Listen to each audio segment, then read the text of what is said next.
Hello everybody, I am Deepika from लर्नो hub. एक ऐसा free learning platform जहां पर आप पढ़ सकते हैं physics, chemistry, maths, biology absolutely for free, only at learnohub.com।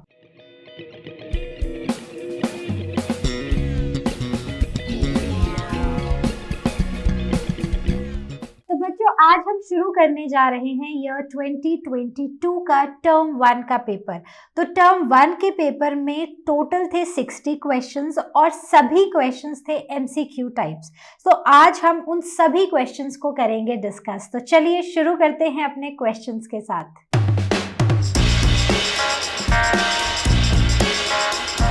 So the question number 1 says, enclosed within the integuments of typical anatropous ovule is a diploid mass of tissues known as।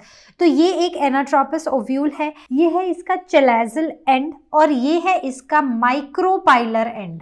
ठीक है, तो यहाँ पर हमें जो एक ovule होता है ना, ओव्यूल के बाद बाहर कुछ लेयर्स होती हैं जिन्हें हम बोलते हैं क्या, जिन्हें हम बोलते हैं इंटेग्यूमेंट्स, जो कि बेसिकली एक ओव्यूल को कवर करती हैं। ठीक है, so this is the outer integument and this is the inner integument. So I am writing everything in very short.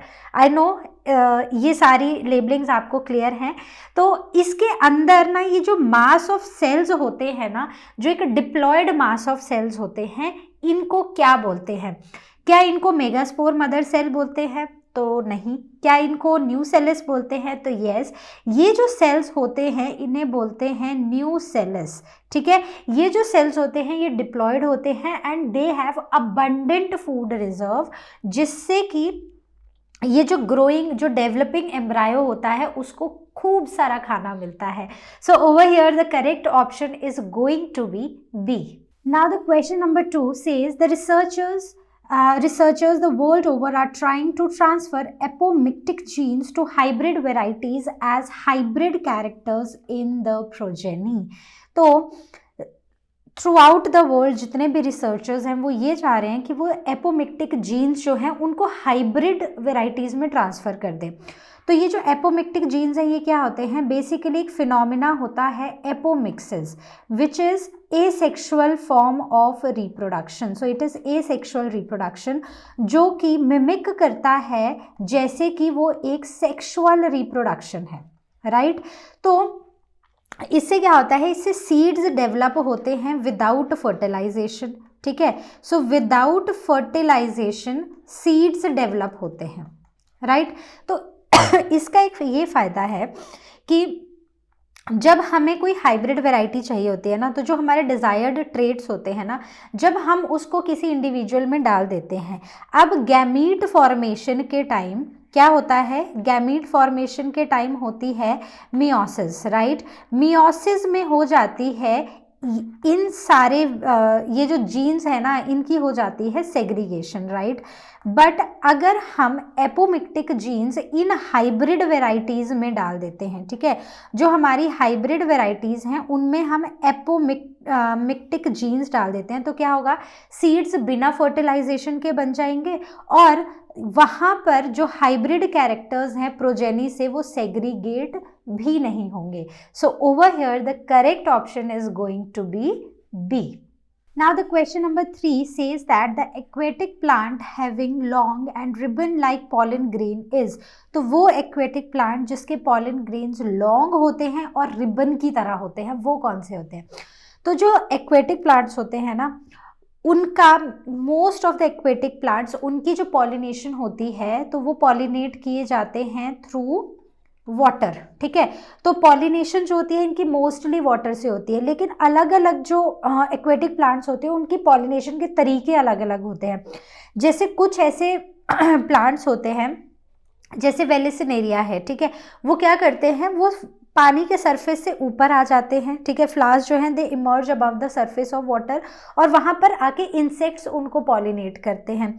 वहीं पर कुछ ऐसे होते हैं जो कि बिल्कुल सरफेस पे आते हैं और वहाँ पर पॉलन ग्रेन्स रिलीज करते हैं और पानी के साथ उनके पॉलन ग्रेन बहते जाते हैं।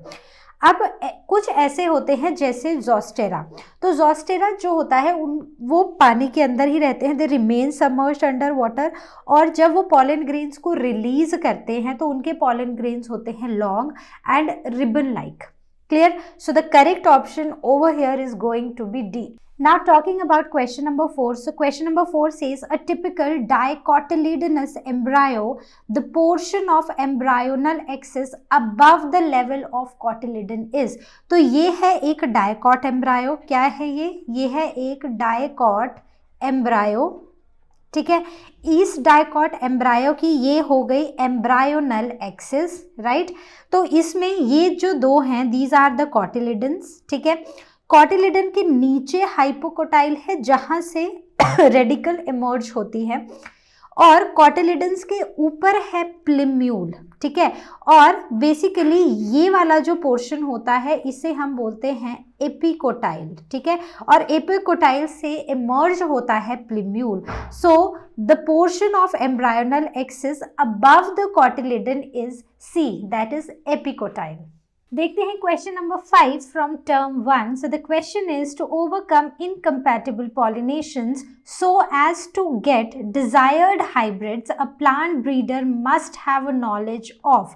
तो अगर हमें इनकम्पैटिबल पॉलिनेशन को ओवरकम करना है, मतलब जो पॉलिनेशन हम चाहते हैं कि हो, हम वही पॉलिनेशन कराना चाहते हैं, वही पॉलन ग्रेन्स जो कंपैटिबल पॉलन्स है सिर्फ वो लैंड करें, तो उसके लिए प्लांट ब्रीडर को इनमें से किन किन चीज़ों की नॉलेज होनी चाहिए। First is pollen nucellar interaction, ठीक है, pollen egg cell interaction, pollen pistil interaction और पॉलन एम्ब्रायो सैक इंटरैक्शन। तो एक बात तो बहुत क्लियर है कि पॉलन जो है ना सिर्फ पिस्टल के साथ इंटरैक्ट करता है। अगर पॉलन जैसे ही लैंड करेगा, तो अगर से दिस इज द स्टिग्मा, ठीक है, अब जब पॉलन स्टिग्मा पे लैंड करेगा तो इन पॉलन और पिस्टल के बीच में एक इंटरैक्शन होती है, केमिकल इंटरैक्शन होती है। अगर ये इंटरैक्शन सक्सेसफुल हो जाती है तो ही स्टिग्मा जो है वो पॉलन ट्यूब बनाने देता है पॉलन ग्रेन को, ठीक है। तो हमारा जो करेक्ट ऑप्शन हो जाएगा that is pollen pistil interaction. अगर प्लांट ब्रीडर्स को पॉलन पिस्टल इंटरैक्शन का नॉलेज हो तो उससे वो डिजायर्ड पॉलन ग्रेन्स को डस्ट कर सकते हैं। So do you remember that technique called artificial hybridisation, right. तो यहाँ पर हम क्या करते थे, आर्टिफिशियल हाइब्रिडाइजेशन में हम अपने डिजायर्ड पॉलन्स को डस्ट कराते थे ऑन टू द स्टिग्मा। तो पहले हम अगर बाइसेक्सुअल फ्लावर्स है तो बाइसेक्सुअल फ्लावर में से हम इमैस्कुलेशन कर देते हैं ताकि मैस्कुलिन पार्ट निकाल देते हैं, और उसके बाद उस फ्लावर को बैग कर देते हैं। और फाइनली क्या करते हैं, अगर सिर्फ फीमेल फ्लावर है से तो भी बैग इमैस्कुलेशन तो नहीं होगा बट बैगिंग ज़रूर होगी। एक बार बैगिंग कर दी, अब डिज़ायर्ड पॉलन ग्रेन्स को हम डस्ट करा देते हैं। जब स्टिग्मा उनको रिसीव करने के लिए, जब स्टिग्मा रिसेप्टिव हो जाता है तो हम डिज़ायर्ड पॉलन ग्रेन्स को डस्ट करा देते हैं on to the stigma, right. So I hope this question is clear. Now the question number 6. So question number 6 says the pollen grains retain viability for months in plants belonging to different families given below. तो यहाँ पर हमें कुछ families दी हुई हैं, Solanaceae, Leguminosae, ग्रामिनेसी, रोजिएसी and Liliaceae, ठीक है। तो ये वो फैमिलीज हैं जिनकी वायबिलिटी हमें बताना है कि इनमें से वो कौन सी फैमिली है जिनके पॉलन ग्रेन्स की वायबिलिटी मंथ्स में होती है, मतलब उनके पॉलन ग्रेन्स बहुत मंथ्स के लिए वाइबल रहते हैं, लिविंग रहते हैं, ठीक है। तो हमने देखा है कि जब हम पॉलन ग्रेन की वायबिलिटी की बात करते हैं ना तो ये बहुत ही वेरिएबल है। कुछ में it is just for 30 minutes, जैसे कि सीरियल्स, जैसे वीट और राइस के जो पॉलन ग्रेन्स होते हैं ना उनकी वायबिलिटी जस्ट 30 मिनट्स होती है। अगर 30 मिनट्स में वो स्टिग्मा पे लैंड होके उनका पॉलन पिस्टल इंटरैक्शन नहीं हुआ तो वो नॉन वायबल हो जाएंगे, ठीक है। वैसे ही कुछ ऐसी फैमिलीज होती हैं जिनकी वायबिलिटी बहुत ज़्यादा होती है, जिनके पॉलन ग्रेन्स की वायबिलिटी बहुत ज़्यादा होती है, और उसमें हैं सोलोनेसी, लेग्यूमिनेसी और Rosaceae. So over here the correct option is going to be B. Question number 7. So the question is given below is a diagrammatic view of human male reproductive system. ठीक है, तो ये human male reproductive system का एक diagram है जहाँ पर हमें आइडेंटिफाई करना है, identify the correct labelling W, X, Y, Z and choose the correct from the table below. ठीक है, तो अब हमें बताना है. तो देखो ये जो एक डक्ट है इसे मार्क किया गया है W, राइट. यहाँ पर ये वाला जो स्ट्रक्चर है इसे मार्क किया गया है X. ओके, यहाँ पर ये वाले स्ट्रक्चर को मार्क किया गया है Z और ये वाले स्ट्रक्चर को मार्क किया गया है Y, राइट. तो बहुत ही सिंपल क्वेश्चन है. सबसे पहले ये क्या है? सो दिस डक्ट इज वास डिफरेंसर. ये वो डक्ट है जो टेस्टिस से स्पर्म को कैरी करती है टू यूरेथ्रा. ठीक है, सो इसका मतलब कि जो W है ना वो वास डिफरेंसर है. तो देखते हैं किस ऑप्शन में है. तो अगर हम देखें तो सिर्फ एक ही में है, तो इसका मतलब C करेक्ट ऑप्शन है. बाकी ऑप्शंस को भी देख लेते हैं. तो ये वाले जो यहाँ पे बटरफ्लाई विंग्स लाइक ग्लैंड्स हैं, तो इन्हें हम क्या बोलते हैं? We call them as seminal vesicles. और उसके नीचे जो ये ग्लैंड है, what do we call them? We call them as prostate gland. और ये वाली जो ट्यूब है which is a common passage for urine and sperm ejaculation, so this is called as urethra, right. अब इसके नीचे भी आप एक और ग्लैंड्स देखो. ठीक है, एक ग्लैंड ये है, ठीक है, एक्सेसरी ग्लैंड एक ये है, और ये नीचे बीड लाइक ग्लैंड्स हैं, बल्ब के जैसे हैं, है ना. तो इन्हें हम बोलते हैं बल्बो यूरेथ्रल ग्लैंड्स. ठीक है, तो ये जो सीक्वेंस है ना ये आप याद रखना. सबसे ऊपर सेमिनल वेसिकल होता है, फिर प्रोस्टेट ग्लैंड्स होते हैं और फिर बल्बो यूरेथ्रल ग्लैंड्स होते हैं. तो SP B is are correct sequence. ठीक है, तो ये जस्ट इन्फॉर्मेशन के लिए था कि आप भूले ना कि कौन सा ग्लैंड कौन सा है. Okay, so I hope the question is clear. Now the question number 8. So question number 8 says during the human embryonic development, heart in the embryo is formed after. तो जो ह्यूमन एम्ब्रायोनिक डेवलपमेंट होती है उसमें जो heart होता है embryo का वो कब बनता है? ठीक है, तो एक टर्म हम यूज़ करते हैं that is the gestation period.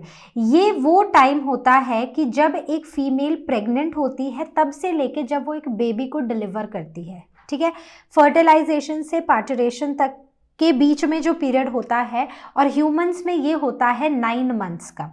So this is called as gestation period, right. अब सबसे पहला जो साइन है कि एक बेबी जो है वो डेवलप हो रहा है किसी फीमेल की बॉडी में, वो होता है हार्ट बीट. और ये हार्ट जो है ये 30 डेज फर्स्ट मंथ के एंड होते होते, प्रेगनेंसी के फर्स्ट मंथ के एंड होते होते बेबी का हार्ट बीट आना शुरू हो जाती है. हार्ट डेवलप हो जाता है और हार्ट बीट आना शुरू हो जाती है. So the correct option is going to be 30 days, that is 1 month of pregnancy. Question number 9. Uterus opens into vagina through narrow. तो यूट्रस जो है ना वो वजाइना में ओपन होता है, लेकिन उनके बीच में एक स्ट्रक्चर होता है. तो बेसिकली हमें बताना है कि वो कौन सा स्ट्रक्चर होता है.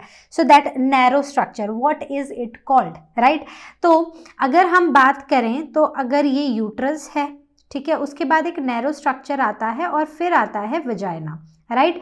तो ये वाला जो स्ट्रक्चर है ये क्या होता है? तो सबको पता है क्या होता है, हम सब ने ध्यान से भाई स्ट्रक्चर्स पढ़े हैं. So this is cervix, right.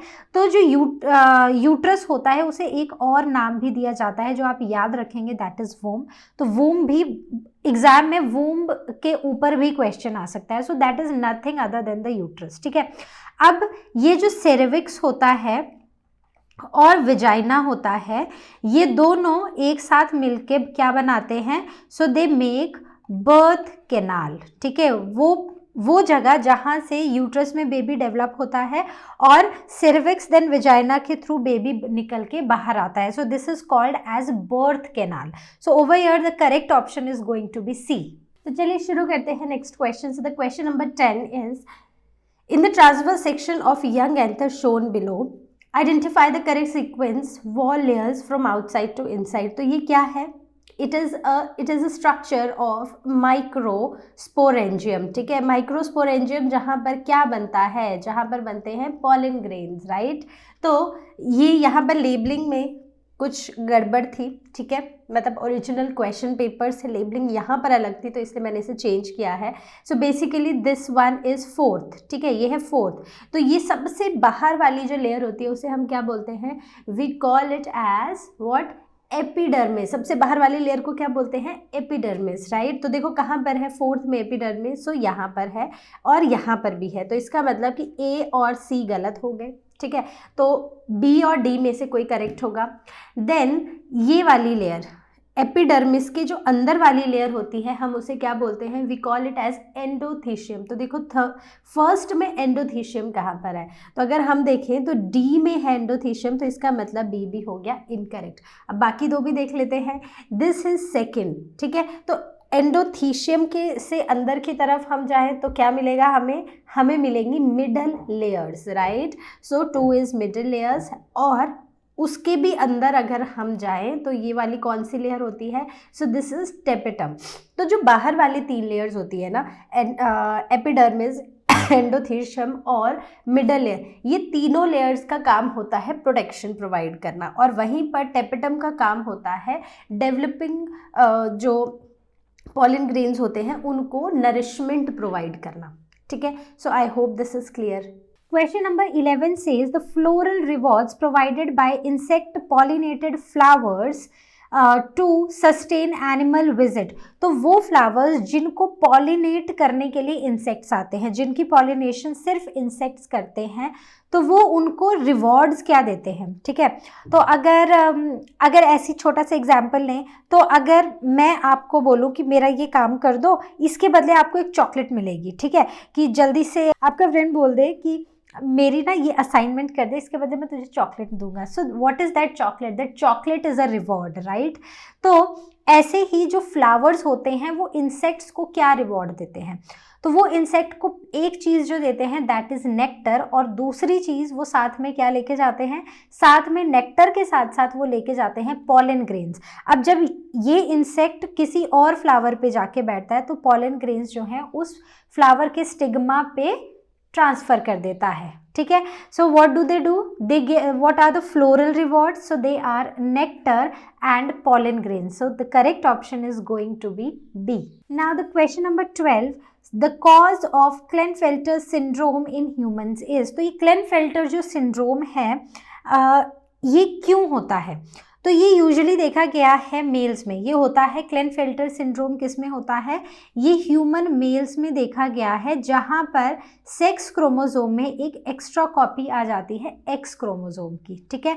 तो इसका मतलब है, is there an absence of Y chromosome, no. Is there absence of X chromosome, no. Extra copy of an autosome, no. हम यहाँ पर सेक्स क्रोमोसोम्स की बात कर रहे हैं। So extra copy of an X chromosome, so that is right. So D is going to be the correct option. तो इस केस में ये जो मेल्स होते हैं ये होते हैं स्टेराइल, ठीक है, और ये कुछ फीमेल कैरेक्टर्स डेवलप कर लेते हैं जिससे बोलते हैं गायनेकोमैस्टिया, राइट, जहाँ पर उनके मेमोरी ग्लैंड्स डेवलप हो जाते हैं थोड़े, और जो ऐसे जो मेल्स होते हैं उनकी जो आवाज़ होती है that is also high pitched voice, ठीक है, जैसे कि फीमेल्स में होती है। तो कुछ सेकेंडरी कैरेक्टर्स फीमेल्स के डेवलप हो जाते हैं इन मेल्स में, okay. So correct option is option D. Now the question number 13, select the incorrect pair. Incorrect pair हमें सिलेक्ट करना है। Polygenic inheritance and hemophilia, linkage and Drosophila, incomplete dominance and anterenum majors, then pleiotropy and phenylketonuria, ठीक है। तो इनमें से incorrect pair कौन सा है, तो अगर आप फर्स्ट को देखो जहाँ पर हम पॉलीजेनिक इनहेरिटेंस की बात कर रहे हैं, तो उसका एग्जाम्पल एक तो हेमोफीलिया बिल्कुल भी नहीं है, क्योंकि ये यहाँ पर पॉलीजेनिक इनहेरिटेंस का मतलब है कि एक से ज़्यादा जीन्स जो है ना एक पर्टिकुलर कैरेक्टर को कंट्रोल करते हैं, ठीक है। जैसे कि इसका बहुत ही फेमस एग्जाम्पल है स्किन कलर इन ह्यूमंस में जो स्किन कलर है ना वो पॉलीजेनिक इनहेरिटेंस का एक बहुत ही फेमस एग्जाम्पल है। अगर हम हीमोफीलिया की बात करते हैं तो हीमोफीलिया क्या है, it is a genetic disorder, it is a sex linked recessive genetic disorder. तो इन दोनों का मैच तो बिल्कुल भी नहीं है। तो यहाँ पर as per the question A is going to be the correct option. ठीक है, बाकी लिंकेज और Drosophila, right, so linkage Drosophila पे पढ़ी गई थी। इनकम्प्लीट डोमिनेंस जो है वो एंटीरिना मेजर्स में देखी जाती है। प्लियोट्रॉपी जो है वो फिनाइल कीटोन्यूरिया में देखी जाती है। So all of them are correct except for A. Now the question number 14. So the question says, according to Mendel, the nature of the unit factors that control the expression of trait were. तो Mendel के according the nature of unit factors, जो unit factors हैं उनका क्या, how do they control the expression of the trait. ठीक है, जो unit factors एक ट्रेट के एक्सप्रेशन को कंट्रोल करते हैं वो कैसे होते हैं। ठीक है, क्या वो स्टेबल होते हैं, ब्लेंडिंग होते हैं, स्टेबल एंड डिस्क्रीट होते हैं, या सिर्फ डिस्क्रीट होते हैं। तो याद करो मेंडल ने इन यूनिट्स को बोला था फैक्टर्स। सो ही सेड जो एक जनरेशन से दूसरी जनरेशन को चीज़ पास हो रही है ना, जिससे कि एक जनरेशन से दूसरे जनरेशन को कैरेक्टर्स ट्रांसफ़र हो रहे हैं, तो उन्होंने जीन्स या एलील्स नहीं बोला था, उन्होंने बोला था वो फैक्टर्स होते हैं, और वो फैक्टर्स जो होते हैं वो स्टेबल होते हैं and they are discrete. Okay, so the correct option is going to be C. So as per Mendel these factors are stable and discrete. Question number 15, which of the following animals exhibit male heterogamety. मतलब वो animals जिनमें mails जो हैं वो heterogametic होते हैं, उनके जो सेक्स क्रोमोसोम्स होते हैं ना वो दो अलग अलग होते हैं। जैसे कि हम ह्यूमंस में बोलते हैं फीमेल्स आर होमोगेमेटिक क्योंकि उनके पास दोनों एक्स क्रोमोसोम्स होते हैं, वहीं पर मेल्स जो होते हैं दे आर हेट्रोगेमेटिक क्योंकि एक उनके पास एक्स क्रोमोसोम होता है और एक वाई क्रोमोसोम होता है। ठीक है, तो इनमें से out of fruit fly, fowl, humans and honey bees, which of them is they exhibit male heterogamety. तो एक जो हमें बिल्कुल क्लियर है वो कौन सा है, सो दैट इज ह्यूमंस। ठीक है, तो 3 तो हमारा करेक्ट है ही। तो अगर हम इन ऑप्शंस में देखें तो बी और डी तो इनकरेक्ट हो गए क्योंकि ना बी में 3 ऑप्शन है ना डी में है। ठीक है, तो आंसर अब ए और सी में से होगा। तो दूसरा देखते हैं, हमें ये भी पता है कि जो फ्रूट फ्लाई है ना, फ्रूट फ्लाई की जो सेक्स डिटर्मिनेशन है it is similar to humans, right, so it is similar to humans, correct. So इस केस में इसका मतलब ये हुआ कि 1 is going to be the correct, 1 is also going to be correct, right. तो ये 1 भी करेक्ट है, तो इसका मतलब 1 और 3 हमें ए ऑप्शन में देखने को मिल रहे हैं। इसका मतलब कि हमारी जो सी ऑप्शन है वो भी इनकरेक्ट है।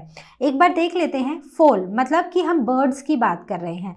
बर्ड्स में जो सेक्स डिटर्मिनेशन देखी गई है वो ZW देखी गई है, राइट। तो ZW जो है ये होती हैं फीमेल्स, जहाँ पर फीमेल्स हेट्रोगेमेटिक होती हैं और मेल्स जो होते हैं वो होमोगेमेटिक होते हैं, राइट। और अगर हम फोर्थ की बात करें, फोर्थ है हनी बी। तो हनी बीज के केस में हमने देखा था कि जो हमारे मेल हनी बीज होते हैं they develop from what, they develop from a single gamete. ठीक है, दे आर हेप्लॉयड, वो हेप्लॉयड होते हैं, सिर्फ फीमेल्स जो होती हैं वो डिप्लॉयड होती हैं, राइट। तो इस केस में हनी बीज भी एक इनकरेक्ट ऑप्शन है। तो यहाँ पर जो करेक्ट ऑप्शन है that is A. Question number 16. The probability of all possible genotypes of offsprings in genetic cross can be obtained with the help of. अगर हमें सारे possible genotypes, जो भी offspring में जितने भी possible genotypes हैं, अगर हमें वो निकालने हैं तो उसके लिए हम क्या करेंगे, उसके लिए हम कौन सा क्रॉस करेंगे? क्या हम टेस्ट क्रॉस करेंगे, बैक क्रॉस करेंगे, प्यूनेट स्क्वायर से मिलेगा हमें, या फिर हमें लिंकेज क्रॉस से मिलेगा? तो एक तो ये लिंकेज क्रॉस तो टोटली इनकरेक्ट है। ठीक है, तो ऐसे किसी भी क्रॉस से हमें पॉसिबल जीनोटाइप्स नहीं मिलते हैं। दूसरा, टेस्ट क्रॉस हम तब लेते हैं कि जब हमारे पास एक अननोन जीनोटाइप वाला इंडिविजुअल है, उसको हम रिसेसिव इंडिविजुअल से उसको क्रॉस कराते हैं ताकि हम उसका जीनोटाइप पता लगा सके। इससे सारे पॉसिबल ऑफस्प्रिंग का जीनोटाइप तो हमें नहीं पता चल रहा है। ठीक है, तो ये गलत है। बैक क्रॉस के केस में हम क्या करते हैं, हम F1 जनरेशन का कोई इंडिविजुअल लेते हैं, ठीक है, उसको क्रॉस कराते हैं पेरेंट के साथ। सो that is what, so that is a back cross, right. तो मतलब कि ये भी गलत है। तो जो प्रोबेबिलिटी है पॉसिबल जीनोटाइप्स की वो हमें कौन बताता है, वो हमें बताता है पिनेट स्क्वायर। तो ये एक टैबुलर या ग्राफिकल रिप्रेजेंटेशन है which tells us about all the possible genotypes and the offsprings can have, right. So the correct option over here is C. Question number 17. The number of different type of gametes that would be produced from parent with genotype capital A, capital A, capital B, capital B, capital B, small c is. तो इससे हमें कितने तरह के gametes देखने को मिलेंगे? तो देखो हमने ये पढ़ा है according to law of segregation कि जब गैमीट फॉर्मेशन होती है तो ये जो अलील्स है ना ये सेग्रीगेट हो जाते हैं। तो उसके लिए ना एक बड़ा ही सिंपल सा फॉर्मूला है and that is to find the number of gametes, ठीक है। तो नंबर ऑफ गैमीट्स को फाइंड करने के लिए एक हेट्रोजाइगोट पेरेंट में, so the formula is 2 raised to the power n। तो यहाँ पर जो n है it is the number of heterozygous gametes, ठीक है। तो अगर हम यहाँ पर देखें तो सिर्फ एक ही हेट्रोजाइगोट है, बाकी ए जो है वो दोनों अलील सेम है, बी में भी दोनों सेम है, सी में ही सिर्फ डिफरेंट है। तो बेसिकली हम क्या करेंगे, we will put 2 raised to the power 1, right. So the answer is 2। तो कितने नंबर ऑफ गैमीट्स हमें मिलेंगे? तो वो मिलेंगे सिर्फ 2। आप इसको मतलब आप इसको दूसरे तरीके से भी करके देख सकते हो, लेकिन बहुत सिंपल होता है formula 2 raised to the power n formula लगाना। तो इसमें ए से यही गैमीट आएगा, बी से ये आएगा, सी से कैपिटल आएगा और स्मॉल आएगा, ठीक है। तो अब क्या गैमीट्स बनेंगे, क्या ए बी सी और ए बी और स्मॉल सी। तो कितने बने? सिर्फ 2 ही बने, ठीक है। So the correct option over here is B. Question number 18. So the question says that state the important goal of HGP, Human Genome Project, from given options. तो क्या इंपॉर्टेंट गोल्स हैं ह्यूमन जीनोम प्रोजेक्ट के? तो सबसे पहले है it stores information for data analysis. तो data analysis के लिए ये इंफॉर्मेशन स्टोर करता है। Cloning and amplification, identify the genes present in human DNA, use of DNA information to trace human history. तो इनके जो गोल्स हैं ना दे आर वेरी क्लियर। पहली बात है कि सारे के सारे जीन्स को आइडेंटिफाई करना। So to identify the genes that are present in humans, तो मतलब कि थर्ड एक करेक्ट ऑप्शन है। Store the information for data analysis, अब ये जो जीन्स को आइडेंटिफाई करने के बाद इस इंफॉर्मेशन को स्टोर भी करनी है ताकि हम डेटा को एनालाइज कर सकें, तो ये भी करेक्ट ऑप्शन है। क्लोनिंग और एम्प्लीफिकेशन ह्यूमन जीनोम प्रोजेक्ट का इंपॉर्टेंट गोल्स में नहीं आता है, तो ये इनकरेक्ट है। Use of DNA information to trace human history, तो ये इनके इंपॉर्टेंट गोल्स में, ह्यूमन जीनोम प्रोजेक्ट के गोल्स में ह्यूमन हिस्ट्री को ट्रेस करना इनका कोई गोल है ही नहीं। So this is also incorrect. So over here the first and third statement is true, right? So over here C is going to be the correct option. Question number 19. So the question says a code is triplet of bases was suggested by, तो ये किसने बोला था कि एक code जो होता है वो ट्रिपलेट होता है, मतलब कि 3 न्यूक्लियोटाइड्स मिलकर एक कोड बनाते हैं जिसे हम कोडोन बोलते हैं, ठीक है। तो 1954 में ये बात बोली थी किसने? ये बात बोली थी जॉर्ज गेमाओ ने, right. So the correct option is option C, okay. Question number 20. The correct feature of double helical structure of DNA as given by Watson and Crick. तो वॉटसन एंड क्रिक ने डबल हेलिकल स्ट्रक्चर दिया था DNA को, तो according to them जो correct feature है वो क्या है? पहली बात, क्या वो राइट हैंडेड स्ट्रक्चर दिया था या लेफ्ट हैंडेड? तो बहुत ही एक क्लियर आंसर है कि राइट हैंडेड दिया था, ठीक है। तो राइट हैंडेड में तो मतलब कि बी और डी हो गए इनकरेक्ट, और उसमें जो पिच थी उसका क्या साइज था? सो पिच वॉज 3.4 नैनोमीटर, 3.8 जो थी वो नहीं थी, ठीक है। तो इसमें बी और सी गलत हो गए और डी तो पहले से ही गलत था। सो the correct option is a. तो देख लो कितना सिंपल क्वेश्चन पूछा गया था हमसे।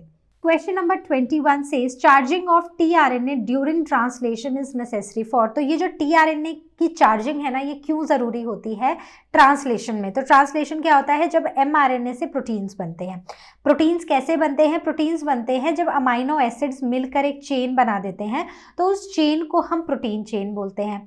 अब इसमें जो अमाइनो एसिड्स है ना जब इनको एक दूसरे के साथ मिलना है, ठीक है, और इनको बनाने हैं पेप्टाइड बॉन्ड्स, इन अमाइनो एसिड्स के बीच में पेप्टाइड बॉन्ड्स होते हैं, तो ये पेप्टाइड बॉन्ड बनाने के लिए इनको एनर्जी चाहिए होती है। इसीलिए इस स्टेप से पहले, पेप्टाइड बॉन्ड फॉर्मेशन से पहले, जो अमाइनो एसिड्स हैं वो चार्ज हो जाते हैं। एक चार्ज टीआरएनए आता है, अमाइनो एसिड एटीपी से एनर्जी लेता है, और एक चार्ज अमाइनो एसिड जो है वो एक चार्ज टीआरएनए जो है वो हेल्प करता है एक अमाइनो एसिड को दूसरे अमाइनो एसिड के साथ क्या बनाने में, पेप्टाइड बॉन्ड बनाने में। सो ऑप्शंस देखते हैं, binding of anticodon of tRNA to the respective codon of mRNA, तो नहीं। Peptide bond formation between the two amino acids, so that is true. C option भी देख लेते हैं, movement of ribosomes from codon to codon, तो इसके लिए हमें एक्टिवेशन नहीं करनी पड़ती है अमाइनो एसिड की। दूसरा, या चार्जिंग नहीं करनी पड़ती है टीआरएनए की, राइट। Then the binding of ribosomes to mRNA, ribosomes को बाइंड करना एमआरएनए पे, तो वो भी नहीं, ठीक है। सो यहाँ पर जो करेक्ट ऑप्शन है वो है, क्योंकि अमाइनो एसिड्स के बीच में जब पेप्टाइड बॉन्ड्स बनते हैं तो उसके लिए एनर्जी चाहिए होती है, उसके लिए टीआरएनए को चार्ज करना पड़ता है। Okay, so I hope this question is clear.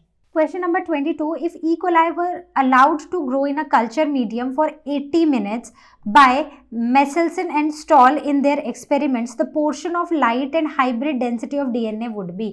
तो हमें पहली चीज E. coli लिया है, E. coli मतलब हर 20 मिनट्स में वो डिवाइड करेगा, और इस E. coli को ग्रो किया गया है उस कल्चर मीडियम में जो कि Michelson and Stahl ने यूज किया था।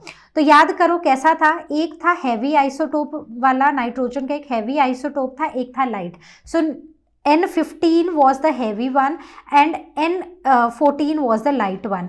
तो जब इन्होंने पहले तो N15 में सारे के सारे E. coli को ग्रो किया, उसके बाद इन्होंने इन E. coli को शिफ्ट कर दिया ऑन टू N14 मीडियम, ठीक है। तो अब जब फर्स्ट जेनरेशन आई, जब 20 मिनट्स के बाद फर्स्ट जेनरेशन आई, तो उन्होंने देखा कि सारे के सारे उनको हाइब्रिड डीएनए मिले, ठीक है। तो एक जो स्ट्रैंड था वो N14 वाला था, एक N15 वाला था। उसके बाद सेकंड जेनरेशन आई, कब आएगी, 40 मिनट्स पे, क्योंकि हर 20 मिनट्स में E. coli जो है वो तो डिवाइड कर जाएगा। तो 40 मिनट्स बाद उन्होंने क्या देखा कि 50-50 थे, 50 हाइब्रिड थे और 50 जो थे वो लाइट थे। उसके बाद उन्होंने फिर उनको ग्रो करने दिया, तो थर्ड जेनरेशन आएगी 60 मिनट्स पर, ठीक है। 60 मिनट्स पे उन्होंने देखा कि अब 75% जो थे वो थे नॉर्मल वाले, हम लाइट लिख देते हैं, और 25% जो थे वो थे हाइब्रिड वाले, ठीक है। अब फिर से उन्होंने उनको ग्रो करने दिया, तो 80 मिनट्स के बाद उन्होंने देखा, 80 मिनट्स के बाद फोर्थ जेनरेशन आई, और तब उन्होंने देखा कि 87.5% जो थे वो कैसे थे, वो लाइट डेंसिटी वाले थे, और जो बाकी बचे हुए 12.5% थे वो थे हाइब्रिड डेंसिटी वाले डीएनए, ठीक है। तो कौन सा ऑप्शन करेक्ट हुआ? So the correct option is going to be option A, correct. Now the question number 23. So the question is a diagrammatic representation of the process of transcription by RNA polymerase 2 in eukaryotes is given below। ठीक है, तो ये RNA, ये transcription का एक process हमें बताया है RNA पॉलीमरेज ने, जो mRNA बनाया है, ठीक है। So choose the correct most appropriate statement with respect to the fate of precursor of mRNA transcribed that will be। ठीक है, तो मोस्ट अप्रोप्रिएट स्टेटमेंट को हमें चूज करना है। तो देखते हैं ये क्या है। यहाँ पर सबसे पहले ये डबल स्ट्रैंडेड डीएनए है, जहाँ से क्या मिल रहा है हमें, जहाँ से हमें mRNA मिल रहा है, ठीक है। लेकिन ये वाला जो mRNA होता है इसे हम हेट्रोन्यूक्लियर RNA बोलते हैं, ठीक है। मतलब ये वो RNA है न्यूक्लियस के अंदर जिससे कि ट्रांसलेशन नहीं हो सकती। अगर हमें इस RNA से ट्रांसलेशन करवानी है तो हमें इसमें कुछ मॉडिफिकेशंस करनी पड़ती हैं, ठीक है। तो क्या क्या होता है, जस्ट रिकॉल। एक तो 5 प्राइम एंड पे मिथाइल गुआनिन ट्राइफॉस्फेट अटैच किया जाता है। दूसरी तरफ टेल में यहाँ पर टेलिंग की जाती है, that is poly A tail attach की जाती है। और बीच से इंट्रॉन्स होते हैं इंटरवीनिंग सीक्वेंस। जो ये HNRNA बनता है ना, ये ऐसा होता है कि एक्सॉन है, इंट्रॉन है, एक्सॉन है, इंट्रॉन है, ठीक है। तो ये जो इंट्रॉन्स होते हैं ना, these are the intervening sequences. मतलब ये ट्रांसलेशन में बीच में क्या करते हैं, इंटरवीन करते हैं, इंटरफेयर करते हैं, तो हमें इनको हटाना होता है, ठीक है। तो उस केस में क्या करेंगे हम, उस केस में हम यहाँ पर 3 चीज़ें करते हैं। सबसे पहले हम यहाँ पर कैपिंग करते हैं। ये वाला जो स्टेप होता है 5 प्राइम एंड पे, we call it as capping. Second one is what, second one is splicing, ठीक है। उसके बाद third is what, third is tailing. तो मतलब ये 3 स्टेप्स जो हैं, जब ये हम हेटेरोन्यूक्लियर आरएनए पे करते हैं तो हमें एक फुल्ली फंक्शनल mRNA मिलता है। तो देखते हैं कौन सा ऑप्शन करेक्ट होगा। सबसे पहले है translation will take place only the translation will take place once the precursor of mRNA leaves the nucleus। तो ट्रांसलेशन तभी होगी जब जो mRNA का प्रीकर्सर है वो न्यूक्लियस को छोड़ेगा, ठीक है। तो वैसे तो ट्रांसलेशन तभी होती है, लेकिन उससे पहले भी कुछ स्टेप्स होते हैं जो हमें उस फिगर में दिखाए गए हैं, तो ये इनकरेक्ट ऑप्शन है। दूसरा है translation on mRNA will not take place once the precursor of mRNA leaves the nucleus. तो नहीं, ट्रांसलेशन तो होती ही कहाँ पर है, साइटोप्लाज्म में, ठीक है। तो बेसिकली आके राइबोसोम्स में होती है, जो कि न्यूक्लियस में नहीं होते हैं, तो ये भी एक इनकरेक्ट ऑप्शन है। C, translation will take place in nucleus. तो न्यूक्लियस में ट्रांसलेशन भाई होती ही नहीं है, ये एक ही बात तीनों में बोल रहे हैं, ठीक है। उसके बाद precursor of mRNA has to be processed further in the next step before being translated, so that is true। पहले क्या होगा, मतलब कौन कौन से स्टेप्स होंगे, सो कैपिंग होगा, जहां पर 5 प्राइम एंड पे मिथाइल गुआनिन ट्राइफॉस्फेट अटैच किया जाएगा। फिर उसके बाद होगा स्प्लाइसिंग, जहां पर एक्सॉन जो है उनको मिलाया जाएगा, एक्सॉन के साथ एक्सॉन, और क्या होगा, इंट्रॉन्स को किया जाएगा रिमूव, करेक्ट। और थर्ड स्टेप क्या होगा, दैट विल बी टेलिंग, जहां पर 3 प्राइम एंड पे, ये हुआ था 5 प्राइम पे, 3 प्राइम एंड पे पॉली ए टेल अटैच कर दी जाएगी। तो ऐसे हमारा जो प्रिकर्सर है mRNA का, उसको हम करेंगे प्रोसेस। सो कौन सी ऑप्शन करेक्ट है, very clear, it is option D. Question number 24. So the question is, identify the correct pair of codon with its corresponding pair of amino acid, ठीक है। तो हमें पता है there are 64 कोडोन्स, ठीक है। 64 codons हैं, वो कितने अमाइनो एसिड्स को कोड करते हैं, 20 अमाइनो एसिड्स, ठीक है। सो 20 अमाइनो एसिड्स, ठीक है। अब इन 64 कोडोन्स में there are 61 codons which code for certain amino acid, और 3 जो होते हैं ना उनको हम बोलते हैं स्टॉप कोडोन्स, ठीक है। तो ये कौन कौन से होते हैं, so these are UAA, UGA and UAG, ठीक है। इसमें से 61 में से एक जो होता है दैट इज AUG, ये होता है start codon. What codon is it? It is a start codon which codes for methionine, right? तो अब यहाँ पर देखते हैं, देखो UAA क्या है, ये हमारा एक स्टॉप कोडोन है, तो बेसिकली ये किसी को कोड नहीं करेगा, तो ये गलत है, ठीक है। वहीं पर अगर हम UGA को देखते हैं तो UGA भी हमारा एक स्टॉप कोडोन है, तो ये भी किसी को कोड नहीं करेगा। वहीं पर AUG को देखते हैं तो किसी और का पता है नहीं पता है, हमें ये पता है कि AUG codes for methionine, right.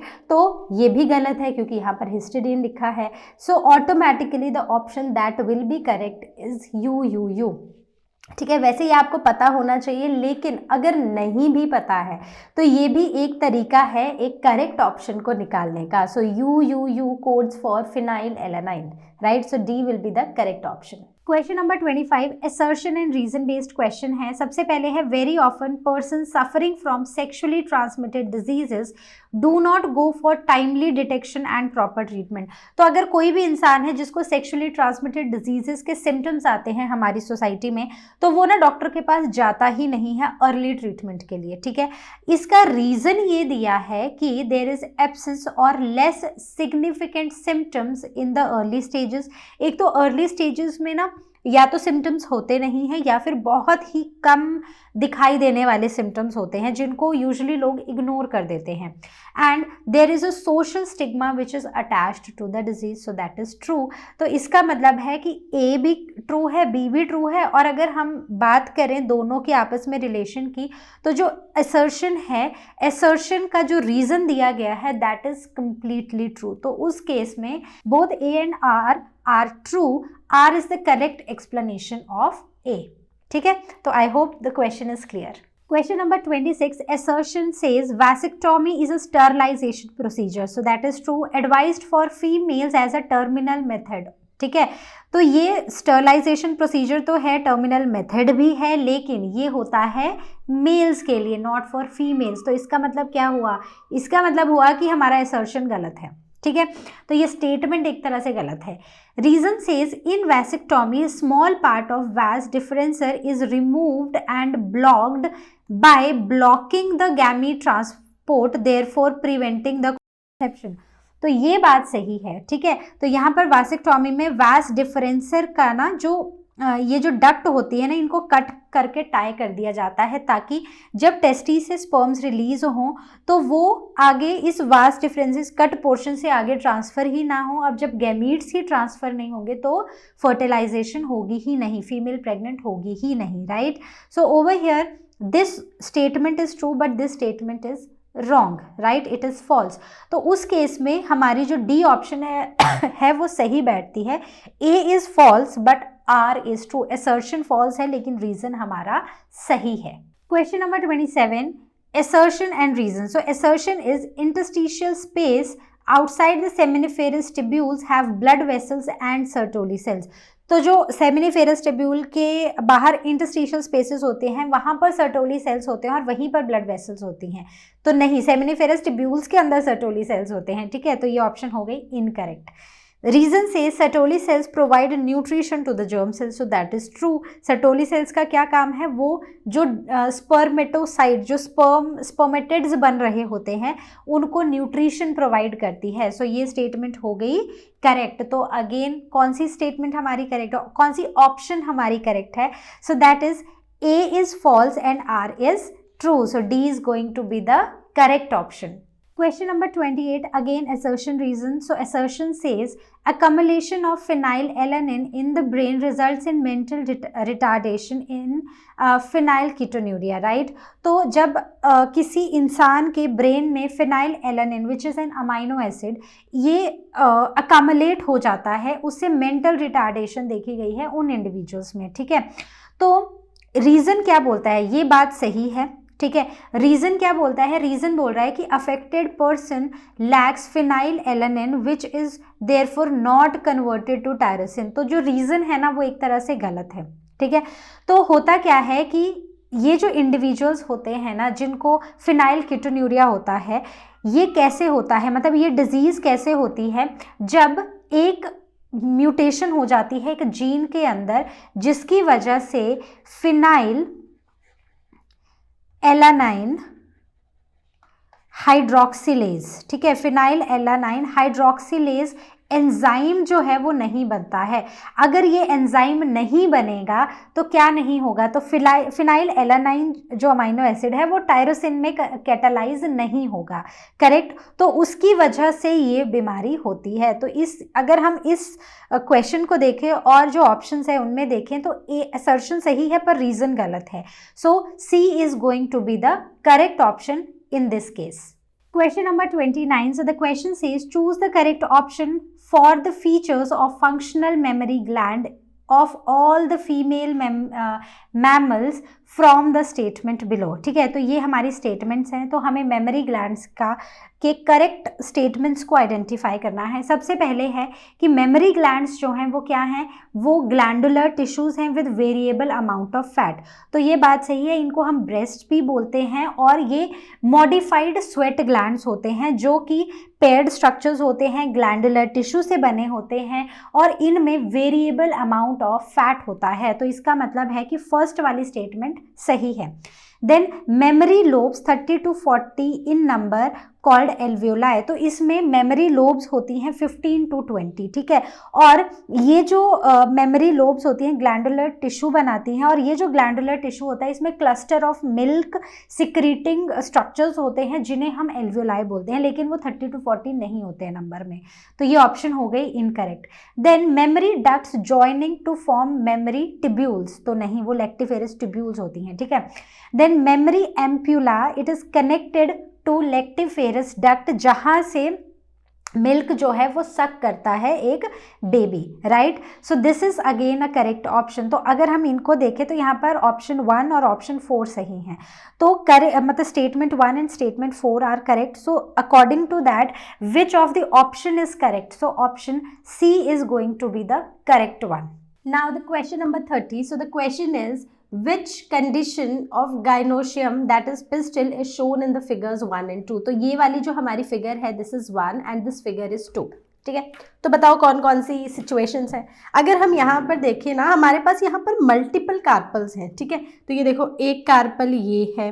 ठीक है, एक कार्पल ये है, एक कार्पल ये है. तो एक चीज़ तो क्लियर हो गई, ये जो टर्म लिखी है ना बाय कार्पिलरी, ये तो हो ही नहीं सकता है, क्योंकि दोनों के केस में ना हमारे पास मल्टीपल कार्पल्स हमें देखने को मिल रही हैं. राइट, तो ये दोनों ऑप्शंस तो हो गई गलत. अब इन दोनों ऑप्शन में से कोई सही होगा. पहली बात कि दोनों ही मल्टी कार्पिलरी हैं. अब जहाँ पर ना कार्पल्स, बहुत सारी कार्पल्स हैं और वो आपस में फ्यूज्ड होती है, तो उस सिचुएशन को हम बोलते हैं सिन कार्पस. सिन का मतलब है फ्यूज्ड. ठीक है, तो बेसिकली ये जो कार्पल्स हैं ये आपस में फ्यूज्ड है. वहीं पर जब कार्पल्स है तो बहुत सारी, लेकिन अलग अलग है एक दूसरे से, जैसे हमें यहाँ पर देखने को मिल रही है. So this is called as apocarpous. Right, so the correct option over here will be option B. Says IUD recommended to promote the cervix hostility to the sperm is. तो रिकॉल कर लो अपना 2020 का पेपर फिर से. ठीक है, 2019 का भी रिकॉल कर लो, क्योंकि सेम ही क्वेश्चन आया था. तो वहाँ पर बस क्वेश्चन ये था कि ये ऑप्शन वाली जो चीज़ें हैं वो हमें खुद लिखनी थी. तो वो कौन सी IUD है जो कि सर्विक्स को स्पर्म्स के लिए हॉस्टाइल बनाती है. ठीक है, अनफेवरेबल कंडीशंस क्रिएट कर देती है सर्विक्स में. तो वो कौन सी थी? वो थे हार्मोन इंड्यूसिंग कॉन्ट्रासेप्टिव्स. ठीक है, जो हार्मोन कॉन्ट्रासेप्टिव्स थे वो थे. ठीक है, हार्मोन IUDs. तो उसमें से जो एक हार्मोन IUD है वो कौन सा है? That is LNG20. So the correct option over here is C. ठीक है, तो ये वही सारी कंडीशंस है. अब अगर हम कॉपर टी की बात करते हैं, ठीक है, तो यहाँ पर जो कॉपर आयंस होते हैं वो क्या करते हैं? एक तो वो स्पर्म को की मोटिलिटी को सप्रेस करते हैं, वो जितना फास्ट जा रहा होता है उसकी मूवमेंट को कम करते हैं, और फर्टिलिटी को, उसकी जो फर्टिलाइजिंग कैपेसिटी है उसको कम करते हैं. ठीक है, तो स्पर्म को जो सर्विक्स को हॉस्टाइल बनाने वाला हमारा IUD है, so that is LNG20. So again I am telling you, in every year, in every question paper I have told this कि ये वाला जो पोर्शन है ना कॉन्ट्रासेप्शन वाला, इसको बहुत ही ध्यान से पढ़ना, क्योंकि हर साल, हर पेपर, हर सेट में किसी ना किसी फॉर्म में ये क्वेश्चन जरूर आया है. Question number 32. So the question is, identify the disease which is not sexually transmitted disease. उस डिजीज को आइडेंटिफाई करो जो सेक्सुअली ट्रांसमिटेड नहीं है. गोनोरिया, सिफिलिस, एमीबाइसिस और क्लेमाइडियासिस. ठीक है, तो गोनोरिया और सिफिलिस तो बहुत ही क्लियरली सेक्सुअली ट्रांसमिटेड डिजीजेस हैं. इवन क्लेमाइडियासिस भी सेक्सुअली ट्रांसमिटेड डिजीजेस है. लेकिन जो एमीबाइसिस है that is not sexually transmitted disease, लेकिन वो कंटैमिनेटेड फूड और वाटर से स्प्रेड होता है. ठीक है, तो इसमें डायरिया, स्टमक पेन जैसे सिम्टम्स देखने को मिलते हैं. So the correct option over here is option C, ठीक है, डी नहीं है, ठीक है, ए भी नहीं है, बी भी नहीं है, डी भी नहीं है, option C. Okay, question number 33, so the question says the nature of meiotic division during oogenesis in human female is, तो human female में oogenesis में जो meiotic division होती है वो कैसी होती है, ठीक है, तो वो कैसी होती है, जो oogonia होता है ना, तो oogonia undergoes UGONIA, ठीक है, oogonia जो होता है वहां पर होती है meiosis 1, और वो प्राइमरी oocyte में वाली स्टेज में, मतलब ये जो होता है that is primary, sorry not primary but prophase 1 वाली स्टेज में ना ये प्राइमरी oocyte अरेस्ट हो जाता है, ठीक है, तो ये जो जब एक बेबी गर्ल फीटस में होती है तो फर्स्ट 3 मंथ्स में ही सारे oogonia बन जाते हैं, और वो उनमें meiosis 1 होती है, और प्रोफेज 1 में आकर सारे के सारे प्राइमरी oocyte बन जाते हैं।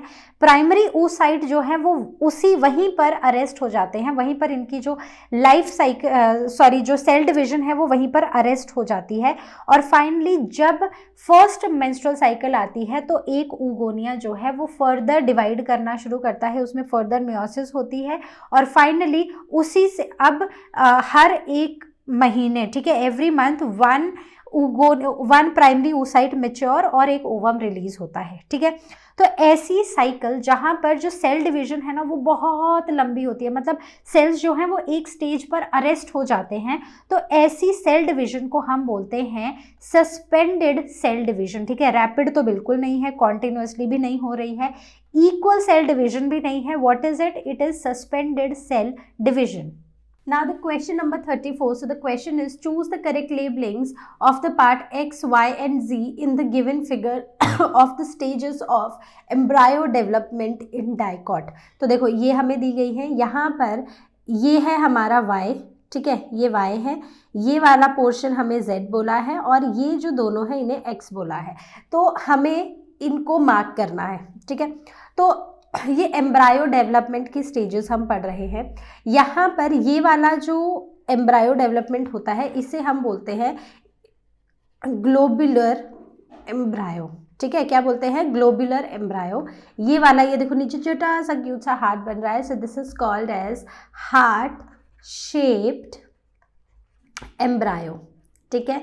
उसके बाद ये जो है so this is called as mature embryo, right. तो अब इस केस में एक्स, यहाँ पर ये जो वाई है ये क्या हुआ, तो ये जो नेक वाले सेल्स होते हैं हम इन्हें बोलते हैं सस्पेंसर सेल्स, ठीक है, तो मतलब वाई में सस्पेंसर सेल्स कहाँ लिखा है, तो वाई में सिर्फ एक ही जगह है, सो दिस मीन्स बाकी सब ऑप्शंस हो गई गलत और करेक्ट ऑप्शन हो गई सी। बाकी भी चेक कर लेते हैं। एक्स क्या है, so these are the cotyledons, right, so X is a cotyledon and Z is what, so it is a radicle so it is a radicle. Radicle वो जगह होती है जहाँ से रूट्स डेवलप होती हैं, और उसके जो ऑपोजिट साइड पे जो उसके ऑपोजिट साइड पे क्या होता है, प्लिम्यूल होता है, ये वो जगह होती है जहाँ से शूट्स डेवलप होती हैं, ठीक है। So I hope this is clear, so the correct option over here will be option C. Question number 35, which of the following outbreeding devices are used by majority of flowering plants to prevent inbreeding depression? तो inbreeding depression कब होते हैं, जब flowers जो है ना वो self pollinate होते रहते हैं। जब तक वो सेल्फ पॉलिनेट होते रहेंगे तो उनमें वेरिएशंस तो आएंगी ही नहीं, ठीक है, एक ही तरह के प्लांट्स बनते जाएंगे। अगर डिजीज हैं तो वो डिजीज ही कैरी फॉरवर्ड होती जाएगी, ठीक है। तो उस केस में प्लांट्स में खुद में नेचुरली कौन से आउटब्रीडिंग डिवाइसेस होते हैं, ठीक है। तो स्टेटमेंट्स देख लेते हैं। First statement is pollen release and stigma receptivity are not synchronised, कि जब पॉलिन रिलीज हो रहा है तो स्टिग्मा उसको रिसीव करने के लिए तैयार ही नहीं है, ठीक है। एक ही फ्लावर का जब पॉलिन मतलब एंथर बर्स्ट हो रहा है, पॉलिन ग्रेन रिलीज हो रहे हैं, तो उसी फ्लावर का जो स्टिग्मा है वो रिसेप्टिव ही नहीं है, वो बोल रहा है कि अभी मुझे पॉलिन ग्रेन चाहिए नहीं, अभी मैं पॉलिन ट्यूब नहीं बना सकता हूँ, या द अदर वे, ठीक है, कि जब स्टिग्मा रिसेप्टिव हो रहा है तो वहाँ से एंथर जो है वो पॉलिन ग्रेन्स को रिलीज ही नहीं कर रहा है। तो ये एक फ्लावरिंग प्लांट का आउटब्रीडिंग डिवाइस है जिससे वो सेल्फ पॉलिनेशन नहीं होने देते हैं। तो एक तो ये स्टेटमेंट करेक्ट हुई। दूसरी स्टेटमेंट है different positions of anther and stigma, कि एंथर और स्टिग्मा ना बहुत ही दूर दूर हैं एक दूसरे से, ठीक है। अब आपको और आपके फ्रेंड को मैं दूर दूर दो अलग अलग कमरों में बिठा दूं, क्या आप एक दूसरे के साथ इंटरैक्ट कर पाओगे? नहीं कर पाओगे। तो सेम ही केस यहाँ पर है। तो ये भी एक आउटब्रीडिंग डिवाइस है फ्लावरिंग प्लांट्स में। Third statement is production of different types of pollen grains. तो ऐसा अलग अलग तरह के पॉलन ग्रेन्स बनाने से इनब्रीडिंग डिप्रेशंस को हम प्रिवेंट नहीं कर सकते हैं, ठीक है। तो it is general it is मतलब इन ब्रीडिंग डिप्रेशन जो है वो सेल्फ पॉलिनेशन को रोकने के लिए होता है, ठीक है। तो मतलब कि मेल और फीमेल जो पार्ट है फ्लावर का वो कैसे इंटरैक्ट करता है उस पर डिपेंड करता है। The formation of unisexual flowers along with bisexual flowers. तो ऐसा नहीं है कि अगर बाइसेक्सुअल फ्लावर्स और यूनिसेक्सुअल फ्लावर्स दोनों होने चाहिए, तो ये कोई आउटब्रीडिंग डिवाइस नहीं है। हाँ, अगर सिर्फ एक ही तरह के फ्लावर यूनिसेक्सुअल फ्लावर्स ही अगर एक प्लांट बनाता तो वो एक अलग बात थी, ठीक है। तो ये भी रॉन्ग हो गया। Fifth statement says preventing self pollen from fertilising the ovule by inhibiting pollen germination.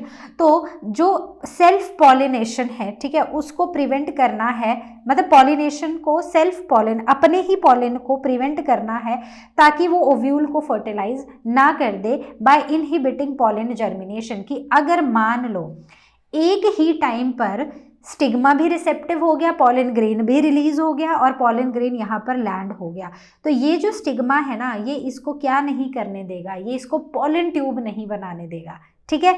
तो इसका मतलब है पॉलन को जर्मिनेट नहीं होने देगा। So this means this is also correct.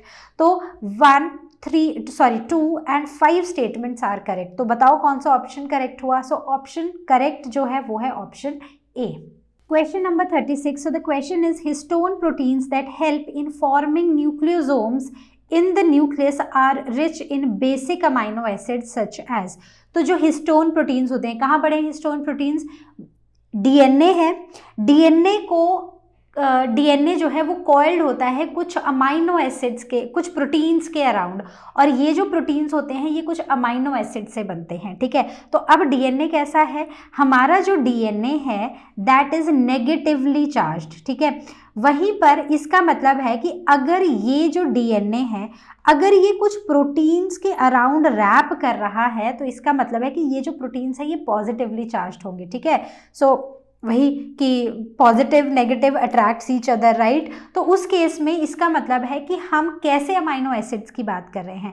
हम बात कर रहे हैं बेसिक अमाइनो एसिड्स की, क्योंकि जो बेसिक अमाइनो एसिड्स होते हैं वो होते हैं पॉजिटिवली चार्ज्ड।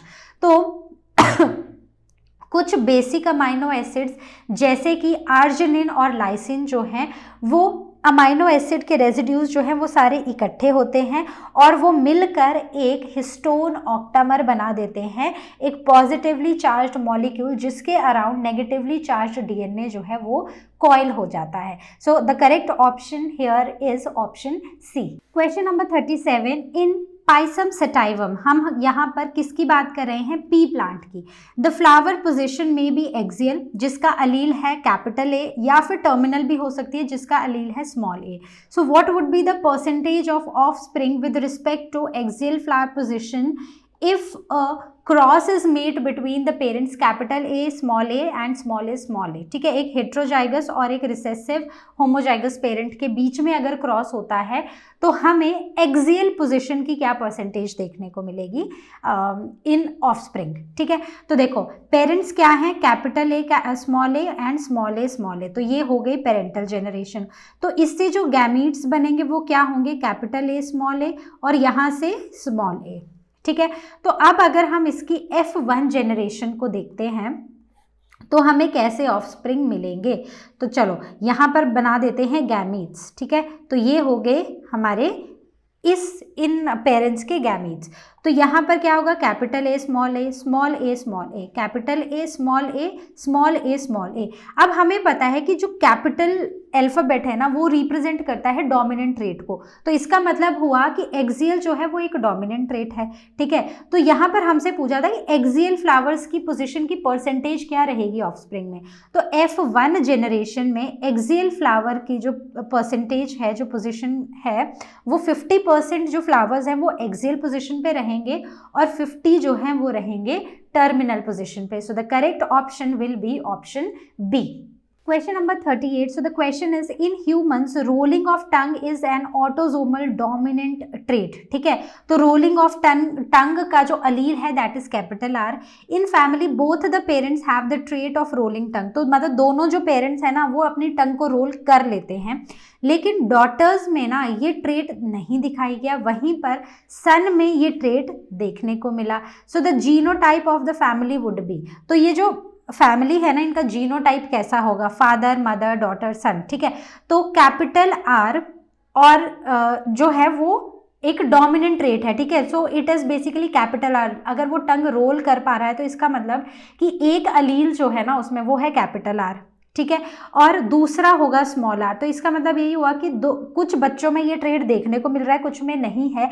तो इसका मतलब जो पेरेंट्स है ना वो हेटेरोजाइगस हैं, ठीक है।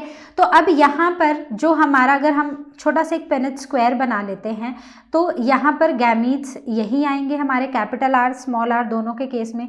तो capital R capital R capital R small R capital R small R small R small R, ठीक है। तो ये हुए हमारे क्या, ये हुए हमारे सभी के सभी possible phenotypes, sorry possible genotypes जो हमें ऑफस्प्रिंग में देखने को मिल सकते हैं। तो एक चीज़ क्लियर है कि जो दोनों पेरेंट्स हैं ना they are heterozygous, they are not homozygous, ठीक है। तो उस केस में कैपिटल आर स्मॉल आर ही दोनों में देखने को मिलेगा। तो जो ऑप्शन डी है वो इनकरेक्ट है। अब अगर हम देखें तो हो सकता है कि किसी बच्चे में हमें एक बच्चा है जो डॉटर है ना उसमें कहीं पर भी रोलिंग ऑफ टंग वाला ट्रेट है ही नहीं। तो इसका मतलब इसका जो जीनोटाइप है ना दैट इज स्मॉल आर, ठीक है। तो डॉटर का हो गया स्मॉल आर। वहीं पर सन जो है ना वो एक तरह से अपनी टंग को रोल कर पा रहा है। तो उस केस में या तो वो कैपिटल आर जीनोटाइप होगा उसमें, या फिर उसमें होगा कैपिटल आर स्मॉल आर, ठीक है। तो यहाँ पर देखो या तो कैपिटल आर होगा या कैपिटल आर स्मॉल आर होगा, लेकिन ये चीज़ डॉटर के साथ मैच नहीं कर रही है। ये जो मैच कर रहा है डॉटर के साथ दैट इज स्मॉल आर। तो इसका मतलब बी जो है वो करेक्ट ऑप्शन है, जहाँ पर यहाँ पर सन जो है वो टंग को रोल कर पा रहा है, डॉटर नहीं कर पा रही है, और दोनों पेरेंट्स जो हैं वो टंग को रोल कर पा रहे हैं, ठीक है। तो ये हमें जीनोटाइप को देख के हमें क्लियर हो गया कि कौन सी करेक्ट ऑप्शन होगी। Now the question number 39. The question is, study the pedigree analysis of human given below and identify the type of inheritance along with the example. तो पेडिग्री एनालिसिस को पढ़ना है, तो जो सर्कल होता है वो किसको रिप्रेजेंट करता है, so that represents female, right, और स्क्वायर रिप्रेजेंट्स मेल, ठीक है। तो चलो देखते हैं। सो जहाँ पर भी जो हमारे स्क्वायर या सर्कल है ना वो फिल्ड होते हैं, ठीक है, ऐसे फिल्ड हमें दिखाई देते हैं, मतलब खाली नहीं होते हैं। So basically they are the individuals who are affected by a certain disease, ठीक है।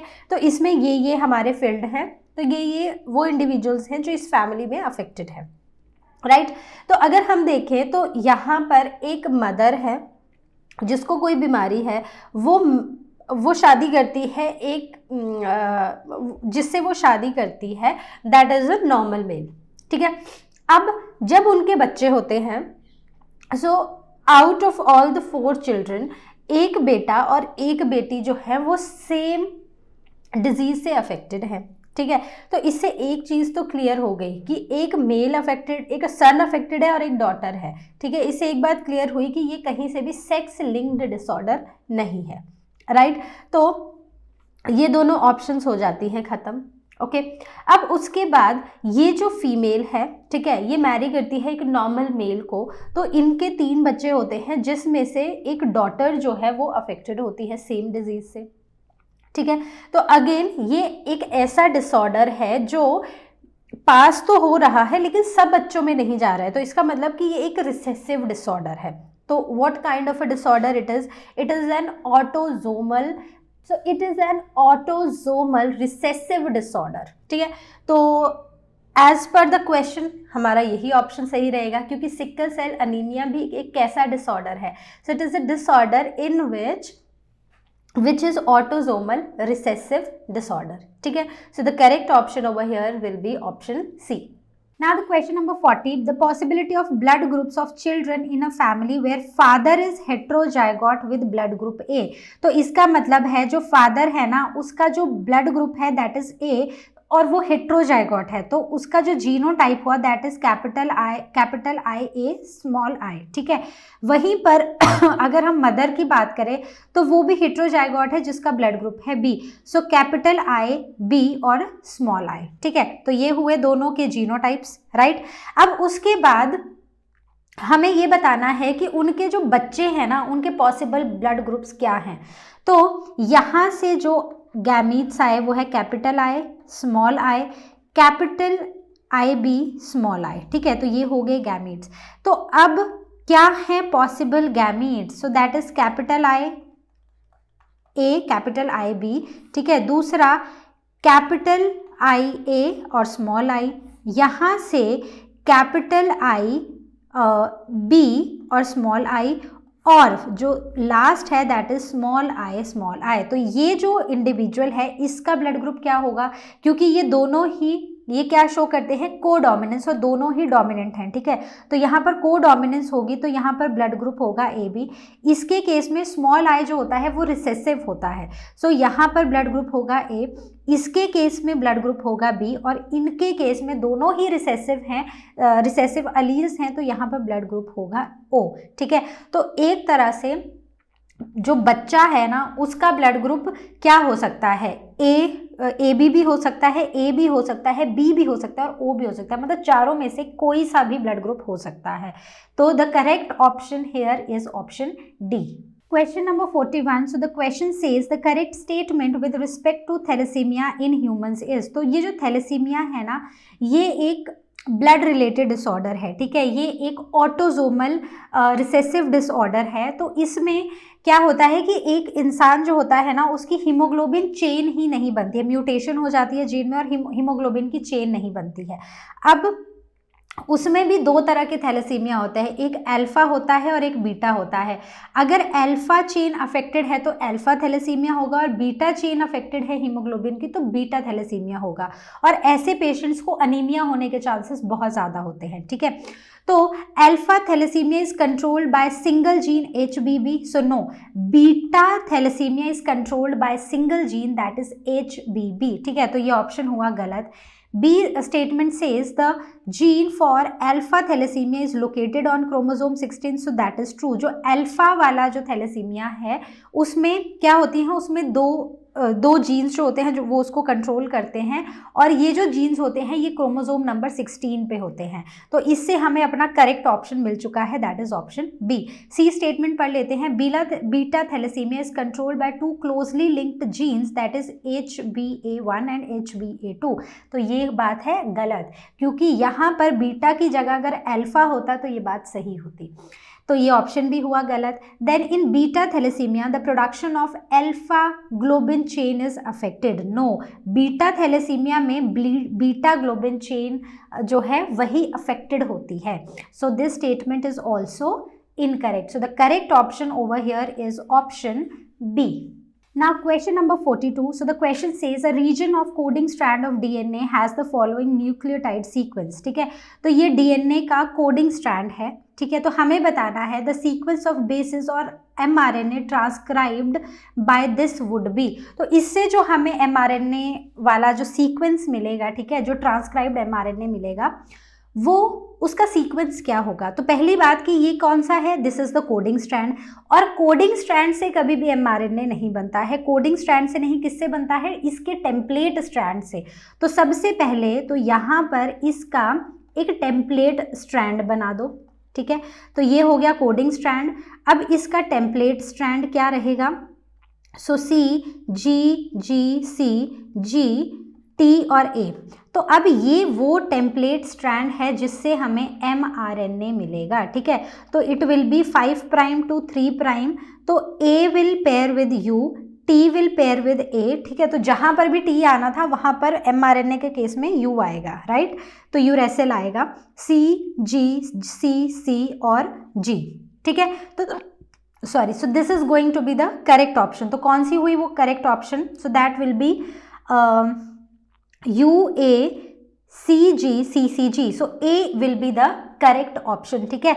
तो ये क्वेश्चन हल्का सा ट्विस्ट करके डाला था, अगर आप कोडिंग वर्ड पे ध्यान नहीं दोगे तो आपका आंसर हो जाएगा गलत। Question number 43. So the question says a DNA molecule has 160 base pairs long. ठीक है, एक DNA molecule है जिसमें 160 base pairs हैं, जिसमें से 20% एडेनिन है। तो बताओ कि साइटोसिन कितने हैं? ठीक है, तो देखो 160 बेस पेयर्स हैं, इसका मतलब 2 से मल्टीप्लाई कर दो 160 को, सो दैट इज 320 बेसिस हैं हमारे पास। इसका मतलब ये हुआ कि इसमें से 20% क्या है? एडेनिन है। तो adenine will be equal to how much? So it will be equal to 64। तो अगर एडेनिन 64 हैं तो इसका मतलब है कि थायमिन भी 64 होंगे। तो अब जो बचे हुए बेसिस हैं, ठीक है, that is cytosine and guanine, वो भी बराबर होते हैं, तो वो कितने होंगे? तो 320 माइनस 64 प्लस 64 कर लो, ठीक है, तो कितना आएगा? सो 320 माइनस 128, तो कितना हुआ? सो it will B 32, right, so it will B 192। तो 192 को डिवाइड कर दो 2 से, सो this is C plus G, ठीक है, यहाँ पर हम C प्लस G निकाल रहे हैं। सो यहाँ पर C will be equal to how much? So it will be equal to 9, so 2 9s are 18 and 6 2s are 12, so it means cytosine जो हैं वो कितने हुए? 96, और उतने ही क्या हुए? Guanine, right. So the correct option over here will be option C। Question number 44. So the question is the template strand in bacterial DNA has given base sequence, ठीक है, तो ये template strand का base sequence है bacterial DNA का। तो इससे जो RNA sequence है, what would be the RNA sequence transcribed from this template strand? तो template strand से जो RNA transcribe हुआ है उसका sequence बताना है। तो देखो ये क्या है? ये है हमारा टेम्पलेट स्ट्रैंड। तो टेम्पलेट स्ट्रैंड से अब हमें क्या मिलेगा? हमें मिलेगा अपना mRNA। So it will B A के साथ U, G, C, A, U, U, G, C, ठीक है। तो यहाँ पर हमें 5 प्राइम की तरफ से दिया हुआ है, ये ध्यान रखना है, राइट। तो यहाँ पर आएगा U, G, ठीक है, तो U से स्टार्ट होना चाहिए, तो U नहीं, हमें यहाँ से स्टार्ट करना है, sorry. So C, G, U, A, C, U, ठीक है, तो ये होना चाहिए, राइट। तो यहाँ पर मुझे ऐसा लग रहा है जैसे ऑप्शन गलत है ना, तो ये तो हो ही नहीं सकते हैं। तो यहाँ पर दिस ऑप्शन, अगर यहाँ पर इसकी जगह यहाँ पर हो GC, right, so C, G, U, so this will be the correct option, okay. Question number 45. So the question is, in the presence of allolactose, the lac repressor in the operon of E coli. तो lactose या फिर एलोलैक्टोज जो है ना, ये दोनों ही एक तरह से जो लैक ऑपेरॉन है ना उसको ऑन मोड में रखते हैं, ठीक है। तो मतलब जो लैक ऑपेरॉन है वो अपना काम करता है, mRNA बनता है और प्रोटीन्स बनते हैं, राइट। तो उसमें जो लैक रिप्रेसर है ना इकोलाई का, उसको क्या होता है? It binds to the operator, क्या वो ऑपरेटर से जाके बाइंड करता है, या can not bind to the operator, या बाइंड टू द प्रोमोटर, या फिर बाइंड टू द रेगुलेटर। तो जब एलोलैक्टोज प्रेजेंट है तो जो लैक रिप्रेसर प्रोटीन है, ठीक है, वो क्या करेगा? जो लैक्टोज है वो इस रिप्रेसर से जाके बाइंड कर जाएगा, और ये जो रिप्रेसर है, रिप्रेसर प्रोटीन जो बनाएगा वो जाके हमारे ऑपरेटर रीजन पे बाइंड नहीं कर पाएगा। तो जब ये ऑपरेटर रीजन पे बाइंड नहीं करेगा तो RNA पॉलीमरेज प्रोमोटर रीजन पे बाइंड करेगा, और हमारी जो ट्रांसक्रिप्शन और ट्रांसलेशन है वो आराम से चलेंगी। हमारा जो लैक ऑपेरॉन है वो आराम से अपना काम करेगा और प्रोटीन्स बनाएगा। Question number 46 says the Taylor and colleagues performed experiments on dash using radioactive dash to prove that DNA in chromosomes replicate semi conservatively. ठीक है, तो जो टेलर और उनके कलीग्स थे उन्होंने एक्सपेरिमेंट्स किए थे किसके ऊपर, तो उन्होंने एक्सपेरिमेंट किए थे विसिया फेबा के ऊपर, और उन्होंने रेडियो एक्टिव थायमीन यूज़ किया था, थायमिडाइन यूज़ किया था, जिससे उन्होंने ये प्रूव किया था कि जो डीएनए है वो सेमी कंजर्वेटिव तरीके से भी रेप्लिकेट करता है। तो the correct option will be option C. Question number 47. So the question says the reactive hydroxyl group in the nucleotide of RNA is, तो जो एक reactive हाइड्रोक्सिल ग्रुप होता है ना आरएनए में, वो कहाँ पर होता है, वो होता है 2 प्राइम पर। ठीक है, सो 2 प्राइम पोजीशन पर एक रिएक्टिव हाइड्रोक्साइल ग्रुप होता है जो इस आरएनए को बहुत ही ज़्यादा रिएक्टिव बना देता है, जिसकी वजह से ये एक आइडियल जेनेटिक मटेरियल नहीं बन पाता है, क्योंकि एक आइडियल जेनेटिक मटेरियल वही हो सकता है जो रेडिली किसी चीज़ के साथ रिएक्ट ना करे। Question number 48. So the question says, given below are pair of contrasting characters in Pisum sativum as studied by Mendel. Identify the pair of traits which are incorrect. तो बेसिकली हमें incorrect pair of traits निकालने हैं यहाँ पर। ठीक है, ये जो क्वेश्चन है वो इनकम्प्लीट लिखा हुआ है, बट हमें इनकरेक्ट पेयर निकालना है। तो सबसे पहले है character, stem height, seed shape, pod colour, flower position. तो ये सारे ही कैरेक्टर्स उन्होंने यूज़ किए थे। तो स्टेम की हाइट के के अकॉर्डिंग टॉल जो था वो डोमिनेंट था, ड्वार्फ जो था रिसेसिव था, तो ये ऑप्शन है करेक्ट है। ठीक है, दूसरा जो सीड का शेप था राउंड और रिंकल, तो डोमिनेंट राउंड था और रिंकल जो था वो एक रिसेसिव ट्रेट था, सो अगेन करेक्ट। पॉड का जो कलर था, ठीक है, बाहर से जो छिलके का कलर था वो डोमिनेंट येलो था और रिसेसिव ग्रीन था, सो ये गलत है, ये अदर वे राउंड था। करेक्ट। फ्लावर की पोजीशन एक्सियल जो थी वो डोमिनेंट थी और जो टर्मिनल है वो रिसेसिव थी, सो ये भी करेक्ट है। तो as per the question C is going to be the correct option. Question number 49. So the question says a group of medical students carried out a detailed study on the impact of various factors of different hormones during menstrual cycle in human females. So collected the data with different factors.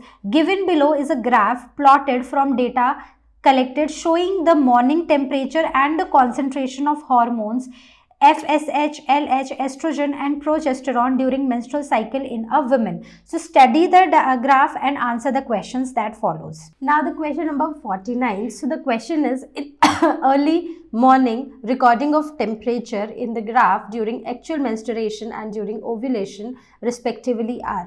तो ये एक temperature का graph है जहाँ पर यहाँ पर temperature को नोट किया गया है। ठीक है, जो एक रेस्टिंग के टाइम पर एक इंडिविजुअल का जो बॉडी टेम्परेचर होता है ना, that is called as BBT. What is BBT? So it is basal body temperature. ठीक है, तो इस केस में क्या होता है कि जो टेम्परेचर है इनिशियली एक्चुअल मेंस्ट्रुएशन में अगर हम देखें तो ये है मेंस्ट्रुएशन, राइट। तो यहाँ पर इनिशियली जो टेम्परेचर है ना वो कैसा है, दैट इज लो। और ओव्यूलेशन के टाइम पर देखें तो ओव्यूलेशन के टाइम पर भी जो टेम्परेचर है वो क्या है, वो लो है। तो आंसर क्या होगा? C, that is low. So the temperature during actual menstruation and during ovulation are low respectively. ठीक है, तो यहाँ पर एक चीज़ जो हम नोट करते हैं वो ये है कि टेम्परेचर बढ़ता कब है। टेम्परेचर तब बढ़ता है जब प्रोजेस्टेरॉन रिलीज होता है। तो अगर एक female through out the month अगर अपना बॉडी के टेम्परेचर को मतलब रेगुलेट करे, मतलब स्टडी करे, उसको नोट करे, तो वो देखेगी कि इनिशियली जैसे first day of the period the temperature will be low, वहीं पर ओव्यूलेशन के टाइम पर भी लो होगा, और बीच में ये जो टेम्परेचर है ना, बेसल बॉडी टेम्परेचर है, वो क्या हो रहा होगा, बढ़ रहा होगा। तो इससे एक चीज़ और पता लगाया जा सकता है, मतलब वो फीमेल जिनको ये नहीं पता कि उनका जो ओव्यूलेशन डे है, सो इट इज़ बेसिकली जो ओव्यूलेशन का डे होता है ना वो वेरिएबल होता है। सो द टेम्परेचर, ये जो टेम्परेचर का हम एक चार्ट बना सकते हैं जिससे हम ये पता लगा सकते हैं कि एक फीमेल में ओव्यूलेशन कब हो रही है। ठीक है, तो यहाँ पर ऑप्शन क्या सही रहेगा? The option is C. Question number 50. So the question is the time of ovulation is of importance in cases of. तो ओव्यूलेशन का टाइम कब इम्पॉर्टेंट होता है, ठीक है, कब उसकी हमें पता होना चाहिए। तो the first is the couple have difficulty in conception, ठीक है, वो कपल्स जिनको कंसेप्शन में डिफिकल्टी होती है, एक तो उनके केस में क्या ओव्यूलेशन का टाइम इंपॉर्टेंट है, सो दैट इज ट्रू, यहाँ पर इंपॉर्टेंट है। दूसरा, to know the safe period for prevention of pregnancy, तो ऑफकोर्स अगर कंसेप्शन के लिए हम ओव्यूलेशन का टाइम पता लगा सकते हैं तो ओव्यूलेशन का टाइम पता लगाने से ही प्रेगनेंसी, अनवांटेड प्रेगनेंसी उसको रोका भी जा सकता है, तो ये भी एक सही ऑप्शन है।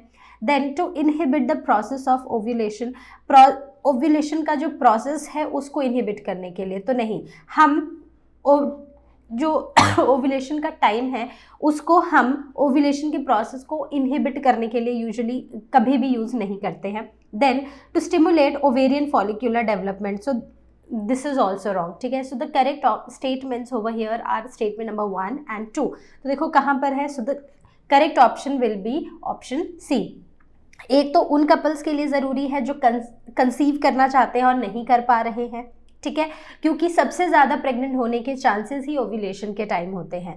और दूसरा, उस टाइम जब एक कपल है उनको बच्चे नहीं चाहिए तो वहाँ पर भी वो ओव्यूलेशन का टाइम पता करके उस टाइम पर कोइटस को एब्सटेन कर सकते हैं, ठीक है, मतलब इंटरकोर्स नहीं करना है, ठीक है। So in both the cases, first और सेकेंड, जो ओव्यूलेशन का टाइम है that is very important. Now question number 51, so the question is the increase in level of the progesterone is maximum under the influence of LH during, तो ये जो progesterone का level है ये increase होता है और ये मैक्सिमम होता है LH जब ल्यूटेनाइजिंग हार्मोन सिक्रीट होता है, ठीक है। तो ये कब होता है, तो ये डिफरेंट फेजेस हैं मेंस्ट्रुअल साइकिल के, तो हमें इनमें से पता लगाना है। तो देखो प्रोजेस्टेरॉन जो है ना वो कहाँ इंक्रीज हो रहा है, almost the second half of the cycle after ovulation. तो इस पीरियड को हम क्या बोलते हैं, we call it as luteal phase और सिक्रीटरी फेज, ठीक है, जहाँ पर कॉर्पस ल्यूटियम बनता है, correct. So A will be the correct option. Question number 52, so the question is which of the following hormone or hormones is or are showing rapid surge leading to changes in Graafian follicle just before ovulation, तो किस hormone या फिर hormones के rapid surge की वजह से Graafian follicle में changes आते हैं जस्ट बिफोर ओव्यूलेशन, तो 14th डे, मतलब ऑलमोस्ट इस दिन से पहले। तो कौन से हार्मोन्स बढ़ रहे हैं, तो देखो एक तो FSH है और दूसरा कौन बढ़ रहा है, LH, तो correct option will be LH and FSH। Now question number 53, so the question is human corpus luteum starts regressing dash days after ovulation, तो ओव्यूलेशन के बाद जो कॉर्पस ल्यूटियम है वो रिग्रेस करना कब शुरू कर जाता है, सो identify the correct choice from the blank. तो ओव्यूलेशन के बाद, ठीक है, कॉर्पस ल्यूटियम कब रिग्रेस करना शुरू कर जाते हैं, तो as soon as the ovulation is done corpus luteum जो है वो रिग्रेस करना शुरू कर जाता है। So the correct option here will be option B, that is from 14th to 15th day जो corpus luteum है वो regress करना शुरू कर जाता है। Now the question number 54, so the question is as per the data plotted in the graph in which period the menstrual cycle the chance of fertilization is very high in human females। तो देखो ये हमने question ना almost similar हमने कब किया, अभी थोड़ी देर पहले, जहाँ पर हम बोल रहे थे कि जो ओव्यूलेशन का टाइम है ना, why is it important, ठीक है। तो मेंस्ट्रुअल साइकिल में फर्टिलाइजेशन के चांसेस कब सबसे ज़्यादा होते हैं, तो वो होते हैं ओव्यूलेशन का टाइम पर। So this means that is from 10th to 17th day, क्योंकि ये जो ओव्यूलेशन का टाइम पीरियड होता है ना ये वेरिएबल होता है फीमेल्स में, right. So option B is going to be the correct option. Okay, question number 55, so the question is a plant breeder crossed purebred tall plant having white flowers with purebred dwarf plant having blue flowers, ठीक है। तो उन्होंने F1 progeny में उनके पास 202 plants आए जिसमें से F1 progeny में मैक्सिमम जो थे दे वर टॉल और उनके पास ब्लू फ्लावर्स थे, ठीक है, मतलब all of them were tall and with blue flowers. तो मान लो जो एक पेरेंट है that is tall with white flowers, ठीक है, तो दूसरा है ड्वार्फ विद ब्लू फ्लावर्स। तो क्योंकि F1 प्रोजेनी में हमारे पास टॉल प्लस ब्लू फ्लावर्स आए हैं, ठीक है, दे आर टॉल और जो फ्लावर्स हैं दे आर ब्लू, तो इसका मतलब कि जो टॉलनेस है और ब्लू कलर है फ्लावर का वो डोमिनेंट ट्रेट्स हैं।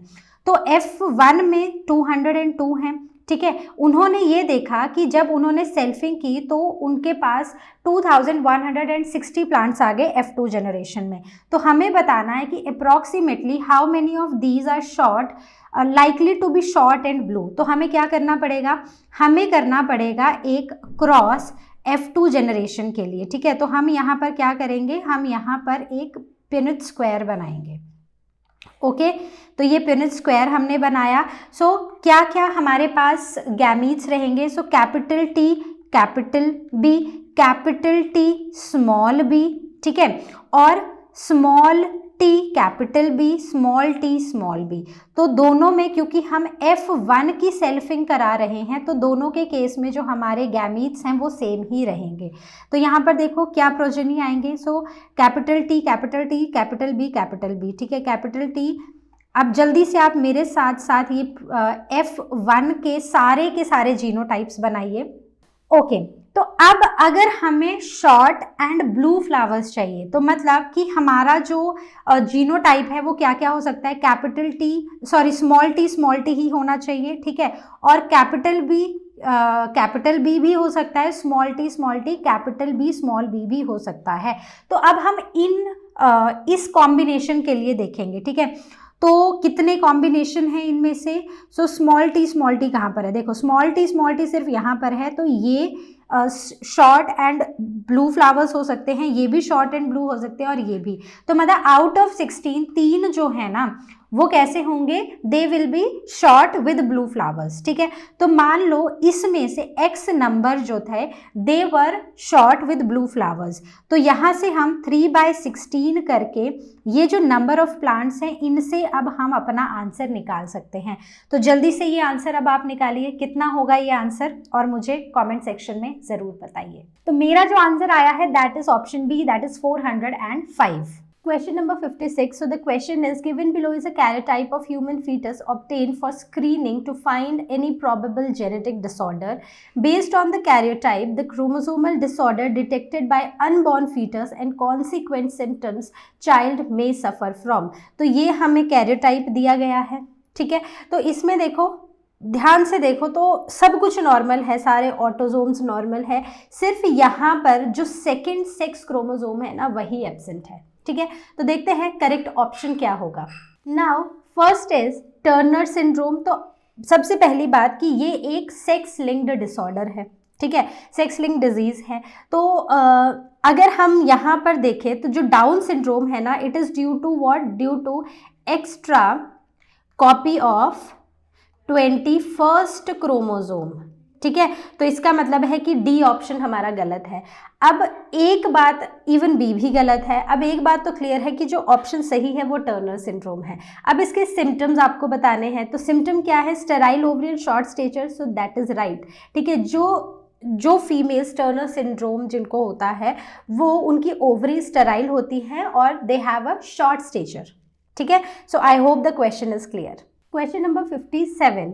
In the dihybrid cross that was conducted by Morgan involving mating between parental generation for gene yellow-bodied white-eyed female Drosophila and wild-type male Drosophila up to F2 generation is given below, ठीक है। तो ये है हमारा पूरा dihybrid cross. तो इसमें हमने एक चीज़ जो बड़े ही अच्छे से हमने पढ़ी थी रिविजन रेस में भी, तो उसमें हमने ये देखा था कि जब दो जीन्स आपस में एक क्रोमोजोम के ऊपर क्लोजली लिंक्ड होती हैं, मतलब एक क्रोमोजोम, अगर ये मेरा एक क्रोमोजोम है, इस क्रोमोजोम के ऊपर अगर दो जीन्स एक दूसरे के बहुत ही पास हैं तो इनका मियोसिस के टाइम पे सेपरेट होना बहुत ही कम चांसेस होते हैं, ठीक है। So more the linkage less will be the recombination, ठीक है, and less the linkage more will be the chances of recombination, right. तो हमें जो पेरेंटल टाइप थे वो ज़्यादा मिले थे और जो हमें रिकॉम्बिनेंट्स थे वो कम देखने को मिले थे, ठीक है। तो वो परसेंटेज भी हमें याद है। तो देखते हैं ऑप्शंस में क्या पूछा है। Now study the result obtain in F2 progeny and select the correct option from the given choices for F2 progeny।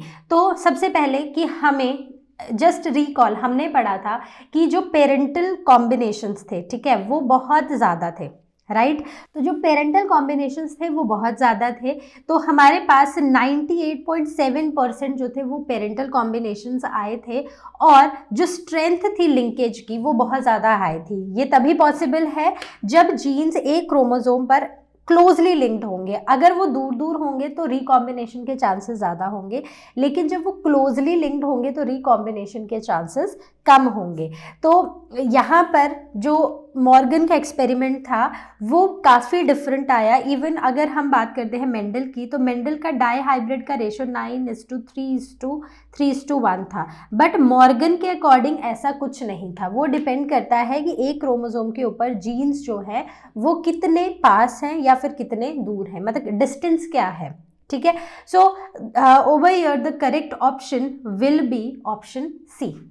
Question number 58. Study the given diagrammatic representation of Griffith's experiment to demonstrate transformation in bacteria. ठीक है, तो ये है पूरी demonstration. Now select the option which is incorrectly representing the experiment. तो देखो सबसे पहले 1, 2, 3, 4 यहाँ पर लिखा हुआ है। तो देखो जब S strain जो उन्होंने ली थी that was what? That was a virulent strain. तो जब भी हम इस विरुलेंट स्ट्रेन को माइस के अंदर इंजेक्ट करते हैं तो माइस मर जाते हैं।